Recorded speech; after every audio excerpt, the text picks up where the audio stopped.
Bueno, chicos, el día de hoy vamos a hablar un poco de la gestión y manejo de residuos sólidos en el sector industria. Bueno, ya hicieron mi presentación, pero antes de eso quisiera brindarles un dato, ¿no? ¿Sabían ustedes que la población mundial si la población mundial alcanzaría los 9.600 millones de personas en el 2050, necesitaríamos tres planetas para sostener la producción y el consumo actual? Es por eso la gran importancia como ingenieros, como sociedad, para poder hacer frente a esta problemática que se viene bien fuerte. Dicho esto, pasemos a la charla. La charla la he dividido en cuatro partes. En primer lugar, les voy a hablar acerca de qué es lo que les quiero transmitir, cuál es el objetivo de mi charla.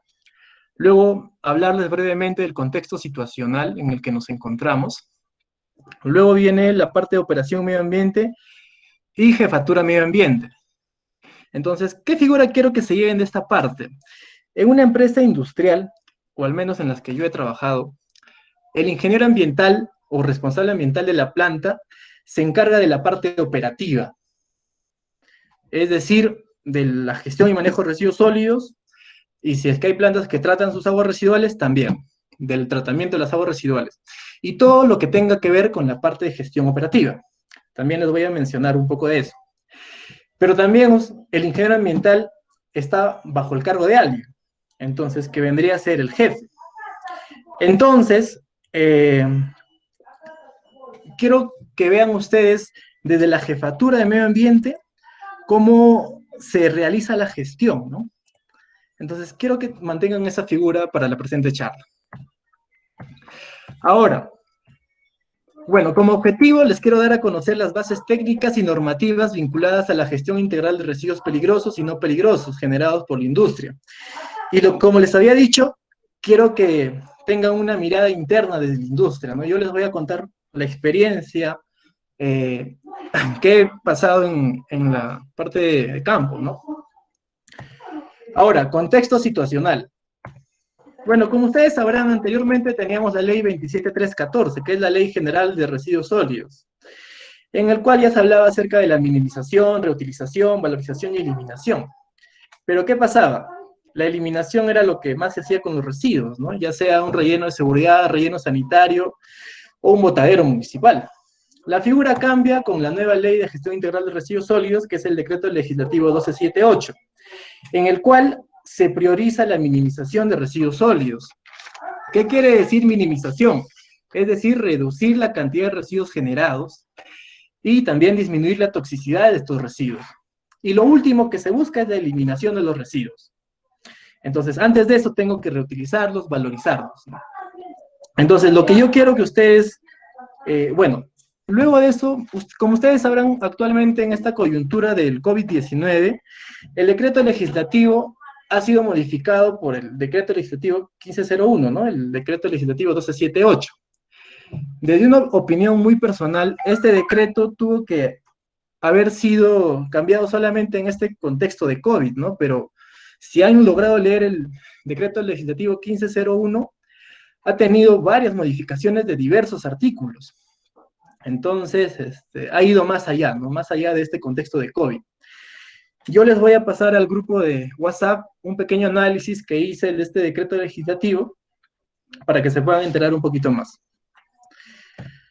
Ahora, el año 2014, el MINAM publica el sexto Informe Nacional de Gestión de Residuos Sólidos, en el cual menciona que el sector industria, ya sea manufactura, agricultura, pesquería y acuicultura, generaron 1,03 millones de toneladas de residuos sólidos, ¿no?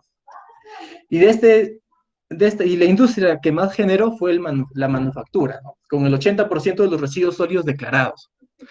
Asimismo, la generación de residuos no peligrosos, no municipales, llegó a 0,1 millones de toneladas, ¿no? Lo cual representa el 10% del total no municipal. ¿Qué quiere decir esto? Que el 90% de los residuos son peligrosos en el sector no municipal, ¿no? Y la industria que generó más fue la agricultura, ¿no? Ahora, como ustedes sabrán, esta información es del año 2003, es el último informe que ha sacado el MINAM. Por eso me gustaría que ustedes puedan leer el sexto Informe Nacional de Residuos Sólidos en el cual se van a enterar un poquito más de cómo estaba el contexto, ¿no? Sé que han pasado 7 años, pero diría, igual, una opinión muy personal, que la gestión de residuos ha avanzado en un 15% o 20% máximo, ¿no? Aún tenemos hecha en este tema. Ahora, veamos Operación Medio Ambiente. Como les había dicho, la figura acá tiene que ser desde una mirada como ingeniero. Entonces, el ciclo de residuos sólidos en el sector industria básicamente está compuesto por 8 partes, desde la minimización hasta la disposición final. Entonces, vamos a ir hablando cada uno de ellos en las siguientes diapositivas. Minimización. Como les había comentado, la minimización consiste en reducir la cantidad de residuos sólidos y también la toxicidad. Entonces, esto se puede obtener empleando estrategias básicas, como las que menciono acá, ¿no? Y que toda industria debería de tener. Uno sería reducir. ¿Qué tengo que reducir? Los residuos sólidos, obviamente. Entonces, para ello tengo que fomentar el uso de medios electrónicos para compartir, difundir y almacenar información. Eso es algo básico y creo que toda industria lo está haciendo hoy en día. También debemos de reciclar.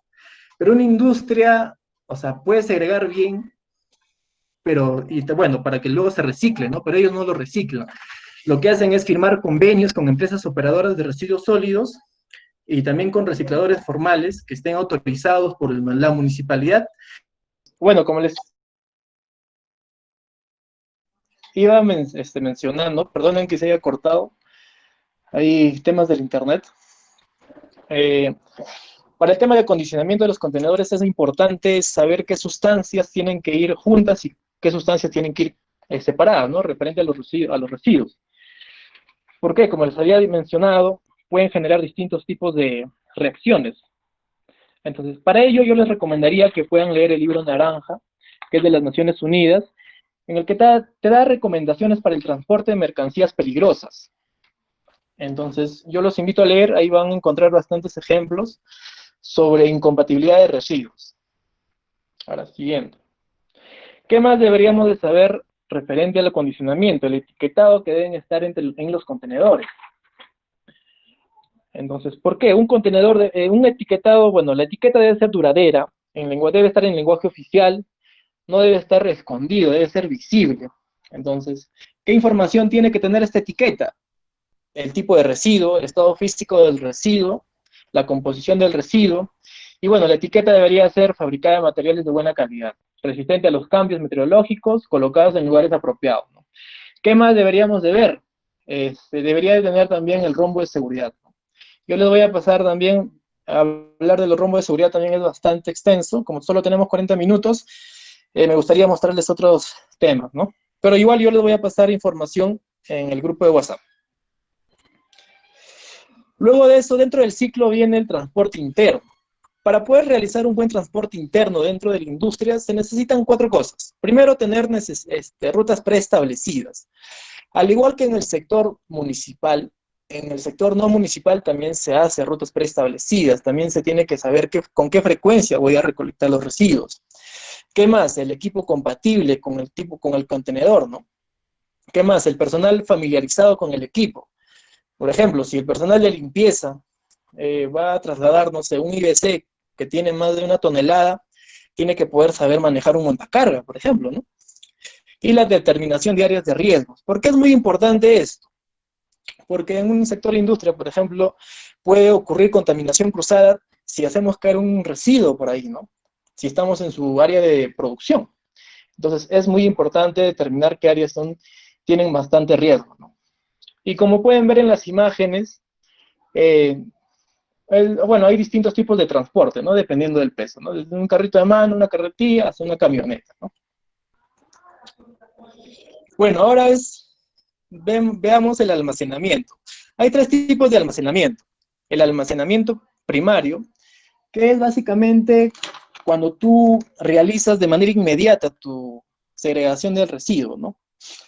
Entonces, por lo general, están cerca de las oficinas.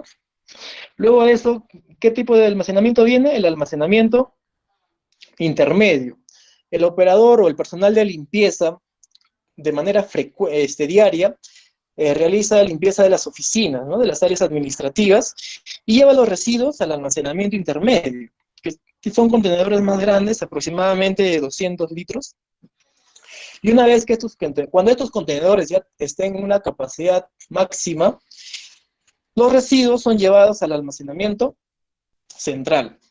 Hay dos tipos de almacenamiento central: el almacenamiento central de residuos peligrosos y el almacenamiento central de residuos no peligrosos. Acá pueden ver el almacenamiento de residuos peligrosos, ¿no? Como ustedes verán, este almacén cuenta con todos los contenedores etiquetados, también tiene su extintor, su kit antiderrame, está techado, piso impermeabilizado, también tiene, está cercado, ¿no? Pero es bien diferente a un almacén de residuos sólidos no peligrosos, ¿no? ¿Por qué? Porque las características de los residuos no conllevan a tener tanto cuidado, ¿no? Ahora, acá podemos ver una figura de una zona de residuos peligrosos, y lo que yo quiero compartirles acá es qué condiciones debe tener el almacén de residuos peligrosos.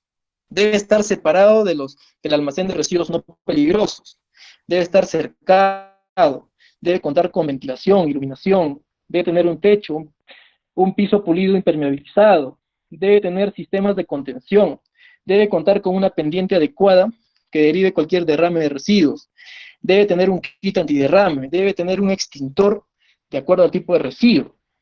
Eso te puedes apoyar del personal de seguridad, ¿no? Ahora, veamos el otro. Luego de eso viene la recolección y transporte externo. Cuando ya los residuos en el almacén central, sean peligrosos o no peligrosos, ya tengan un volumen suficiente, el ingeniero ambiental, ¿qué hace? Mencionas, ya tengo bastantes residuos, voy a llamar a una empresa operadora. Por lo general, todas las industrias ya tienen convenio con una empresa operadora, ¿no? Entonces, tú a la empresa operadora le dices, tengo cierta cantidad de volumen de residuos y son de este tipo, ¿no? Entonces, la empresa operadora, de acuerdo a la información que tú le envías, manda el camión o el furgón. Asimismo, hay empresas industriales que trabajan con municipalidades, que tienen convenios con municipalidades, digamos. Entonces, las municipalidades, ¿qué residuos se llevan? Los residuos no peligrosos similares a municipales. Pero ojo acá, no todas las municipalidades llevan los residuos a rellenos sanitarios. No, muchas veces lo llevan a botaderos, ¿no? Es por eso que también una opinión muy personal sería que todas las empresas o las industrias deberían de trabajar solo con empresas operadoras de residuos sólidos. Bueno, ¿qué requisitos debería de tener una empresa operadora de residuos sólidos para que haga convenio con una industria? Bueno, autorización del MINAN para recolectar, transportar y disponer residuos sólidos no peligrosos. Otra autorización para residuos peligrosos. Otra autorización para RAE. Otra autorización para biocontaminados y también para comercialización de residuos. ¿Qué más? Su plan de contingencia y o resolución de aprobación del plan. En el plan de contingencia te indica si ocurre un accidente, cómo actuar, ¿no? Cómo actuar en ese momento. También debería tener una póliza de seguro. Si hubiera un accidente, por ejemplo, no sé, la EO, el carrito que está llevando los residuos sólidos se choca y hace daño al ambiente, entonces debe haber una póliza, un seguro para el ambiente y también un seguro para terceros. Una resolución de aprobación que indique la placa de vehículos autorizados para el transporte. Todos los vehículos de la EGO deben tener autorización.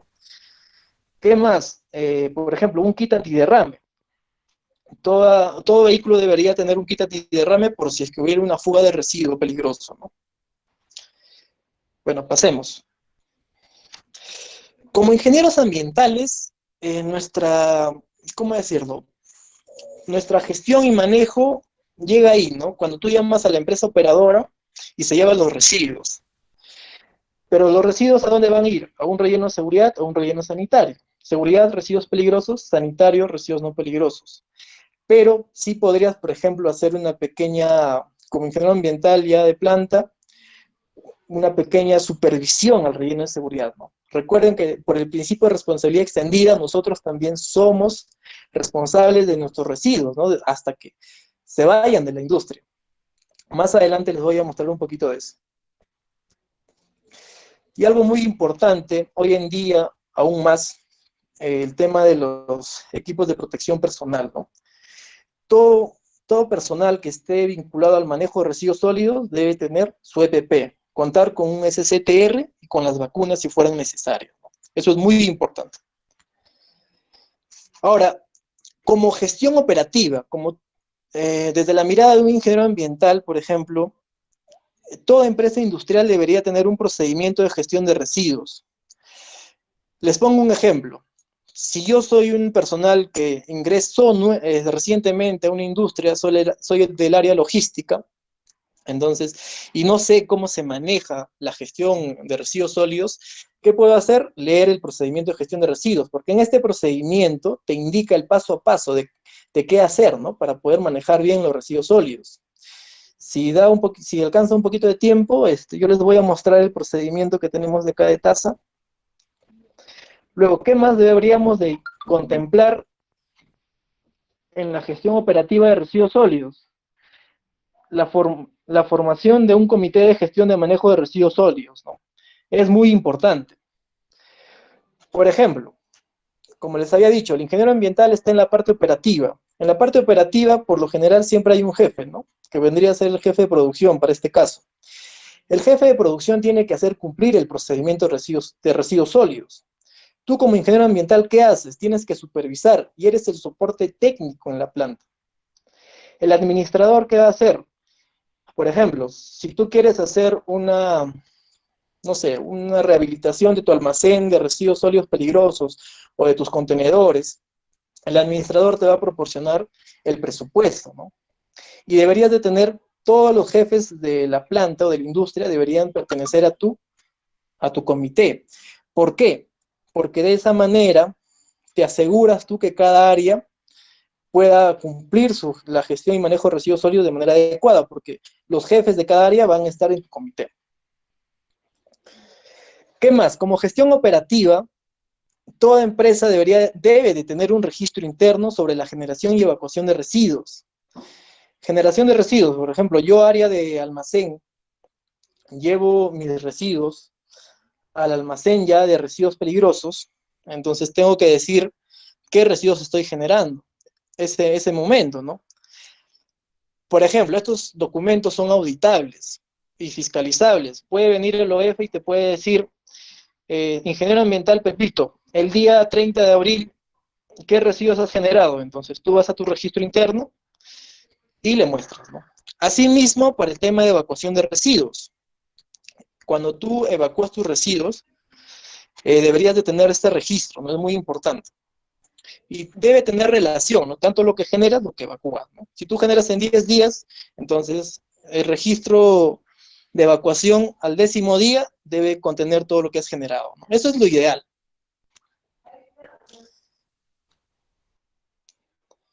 Uy, ¿qué pasó? Ya. Ahora, como gestión operativa, ¿qué más debe hacer un ingeniero ambiental? El tema de los manifiestos de residuos sólidos peligrosos.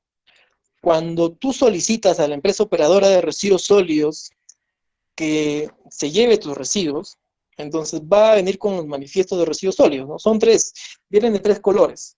Uno de color verde para el generador, uno de color blanco para la empresa operadora y uno de color amarillo para el relleno de seguridad. Entonces, ¿qué tenemos que saber referente a los manifiestos de residuos sólidos peligrosos? Que cuando cuando nosotros entregamos los residuos sólidos a la EO tiene 15 días calendarios para devolvernos los manifiestos firmados. Pero ¿qué pasa si la EO, la empresa operadora de residuos sólidos, no nos devuelve? Entonces tenemos que informar a la OEFA y decirle, ¿sabes qué?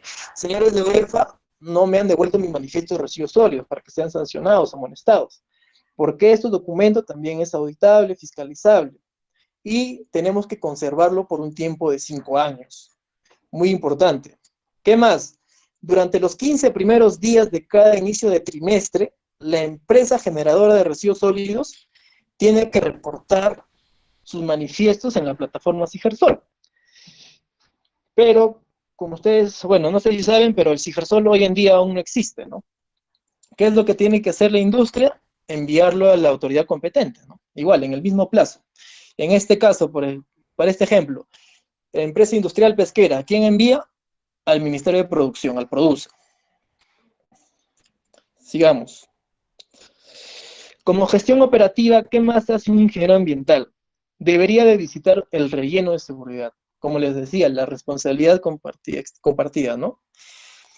Entonces tú vas al relleno de seguridad y puedes ir con un checklist y quieres verificar el cumplimiento, ¿no? Quieres verificar que tus residuos peligrosos estén siendo dispuestos de la manera correcta. Ahora, este checklist también lo puedes hacer en base a lo que dice el reglamento, ¿no? El decreto legislativo 1278. ¿Qué más? Podrías hacer un checklist a los vehículos que transportan tus residuos. Esa es una manera de supervisar tanto al relleno de seguridad y a la empresa operadora de residuos sólidos, ¿no? Ahora, como gestión operativa, un ingeniero ambiental, ¿qué más debe hacer? Durante los 15 primeros días hábiles del mes de abril de cada año, debe presentar la declaración anual del manejo de residuos sólidos. Es decir, tú tienes que ir guardando todos tus manifiestos de residuos sólidos durante todo el año para que los declares. ¿Dónde lo declaras? El decreto legislativo menciona en la plataforma CIFERSOL, pero mientras esta no esté activa, igual, a tu autoridad competente. Y tenemos que conservar ese documento por 5 años. Ahora, quiero que vean desde los ojos de la jefatura, ¿no? ¿A qué me refiero con esto? Un ingeniero ambiental, bueno, el jefe, que vendría a ser el jefe de medio ambiente, ¿cómo hace la gestión de residuos sólidos? Obviamente es un poquito diferente, ¿no? Porque él ya no está en la parte operativa, sino netamente de gestión. Pero antes de eso, quisiera mostrarles esta figura, ¿no? Que menciona que hoy en día estamos ya en la cuarta revolución industrial. ¿Por qué cuarta revolución industrial? Porque ya hablamos de inteligencia artificial, de robótica, el Internet de las cosas, la computación cognitiva. Entonces todas las empresas ya deben de poder adaptarse a esta cuarta revolución industrial. Dicho esto, por ejemplo, en la empresa en la que yo estuve se manejaba la plataforma George. En esta plataforma, ¿qué es lo que se hace? Se sube todas las obligaciones normativas que debe de cumplir la industria en el área ambiental. Por ejemplo, en el tema de residuos sólidos, en el tema de permisos ambientales. ¿Y qué es lo que hace el ingeniero ambiental? Tiene que subir la evidencia de que estás cumpliendo esa obligación. Y tú como jefe, ¿qué harías en la industria?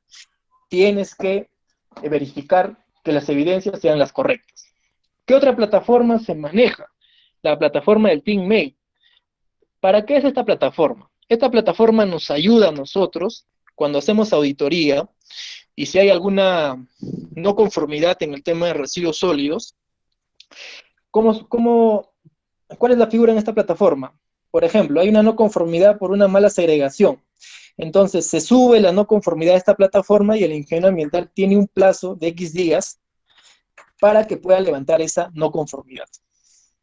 Entonces es muy importante hoy en día ya con la cuarta revolución industrial, con el avance, ¿no?, de las plataformas, que todo ya está digitalizado.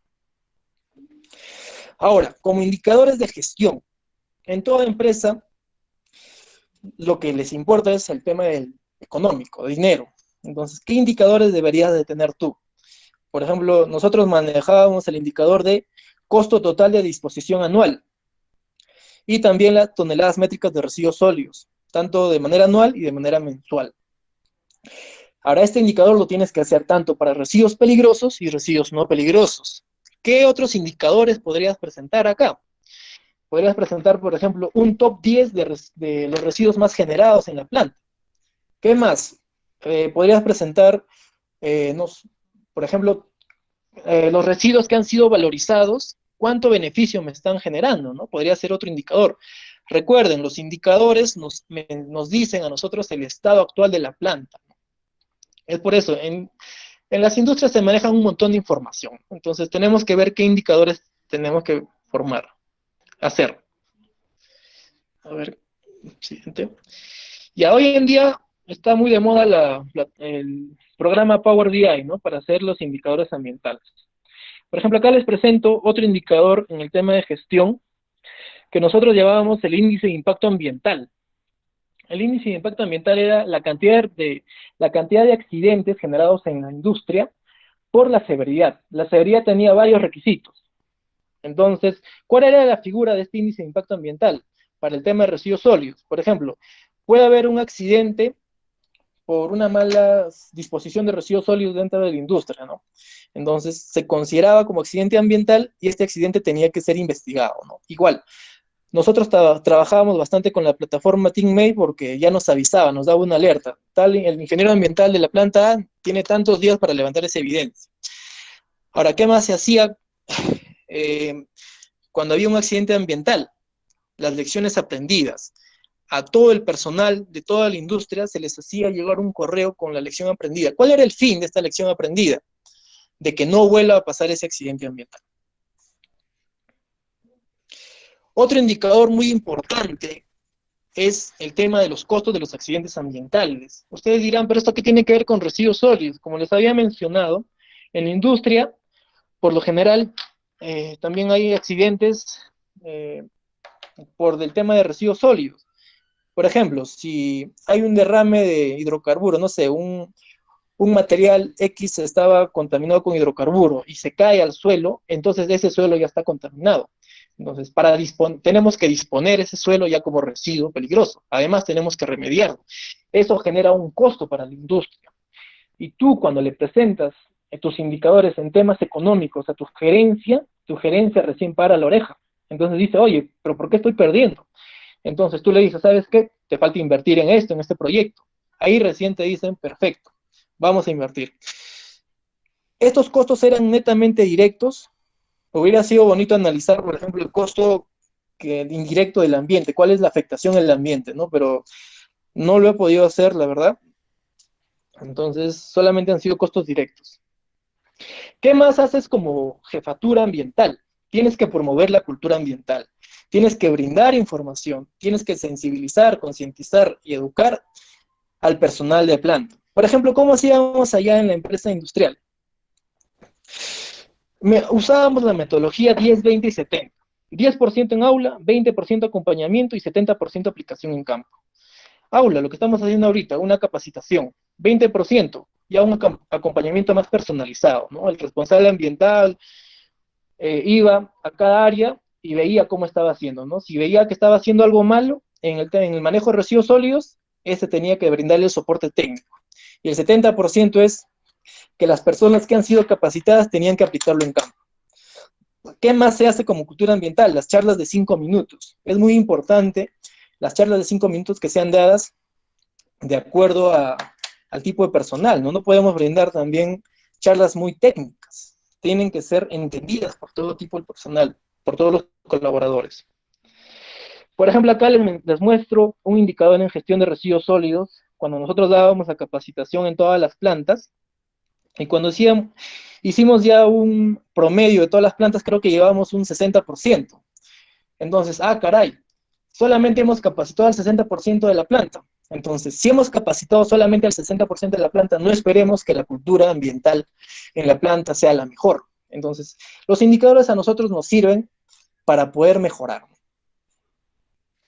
Ahora, ¿qué proyectos de valorización se realizó en la planta industrial? Por ejemplo, les puedo mostrar acá Simba. Simba es una empresa que composta residuos orgánicos.